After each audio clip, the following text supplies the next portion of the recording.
एक ही 20 लाख, एक ही मार्केट, लेकिन दो लोगों को अपना पैसा एक ही तरीके से इन्वेस्ट नहीं करना चाहिए। पर्सन ए की एज 28 है, कोई डिपेंडेंट नहीं है, लॉन्ग इन्वेस्टमेंट हॉराइजन है। पर्सन बी की एज 52 है, रिटायरमेंट करीब है। तो क्या दोनों का पोर्टफोलियो सेम होना चाहिए? बिल्कुल नहीं। देखिए, आपकी इन्वेस्टमेंट स्ट्रेटेजी सिर्फ इस बात पर डिपेंड नहीं करती कि आपके पास कितना पैसा है। एक एग्जांपल लेते हैं। पर्सन ए एज 28, 20 लाख इन्वेस्ट करने के लिए कोई डिपेंडेंट नहीं है, स्टेबल इनकम है और इस पैसे की जरूरत शायद अगले 20-30 सालों तक नहीं पड़ेगी। इसलिए वो रिलेटिवली ज़्यादा इक्विटी एक्सपोजर ले सकता है, क्योंकि उसके पास मार्केट वोलेटिलिटी से रिकवर करने के लिए ज़्यादा टाइम है। वहीं person B age 52, same 20 lakhs, लेकिन रिटायरमेंट करीब है।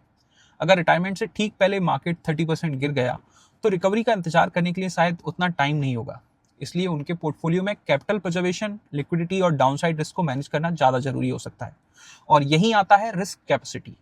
रिस्क कैपेसिटी का मतलब है आप फाइनेंशियली कितना लॉस अफोर्ड कर सकते हैं, ये नहीं कि आपको लगता है कि आप कितना लॉस टॉलरेट कर सकते हैं।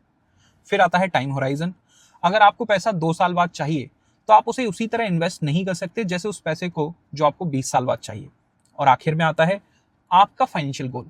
रिटायरमेंट के लिए रखे 20 लाख और 3 साल बाद घर खरीदने के लिए रखे 20 लाख, दोनों की इन्वेस्टमेंट स्ट्रेटेजी अलग हो सकती है। इसलिए ये मत पूछिए सबसे बेस्ट पोर्टफोलियो कौन सा है, ये पूछिए मेरी एज, गोल, टाइम होराइजन और रिस्क कैपेसिटी के हिसाब से मेरे लिए सही पोर्टफोलियो क्या है। यही ज्यादा सही सवाल है।